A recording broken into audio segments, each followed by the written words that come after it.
अस्सलाम वालेकुम, मैं हूं सफदर और आप देख रहे हैं Safdar forex school YouTube channel और फेसबुक पेज। तो traders physically meetup forex trading के हवाले से एवरी संडे को मैं करवाता हूं, जिसके अंदर स्कैल्पिंग, इंट्राडे ट्रेडिंग और स्विंग ट्रेडिंग की स्ट्रेटजी देता हूं।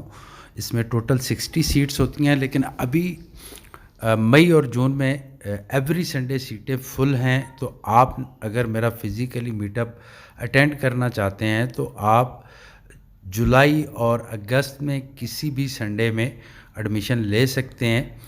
वेरी सिंपल है, स्ट्रेटजी वेरी इजी है। आप दुनिया के किसी भी स्टॉक के ऊपर इसको अप्लाई कर सकते हैं और ऑल टाइम्स फ्रेम की स्ट्रेटजी है। तो आप चाहते हैं कि अगर आप मास्टर बने स्कैल्पिंग और इंट्राडे ट्रेडिंग का और स्विंग ट्रेडिंग के, तो मोस्ट वेलकम।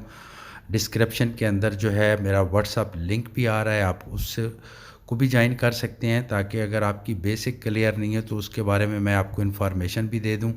और अगर आप एडमिशन लेना चाह रहे हैं तो स्क्रीन के ऊपर नंबर आ रहा है, आप रब्ता भी कर सकते हैं। Thank you. अल्लाह।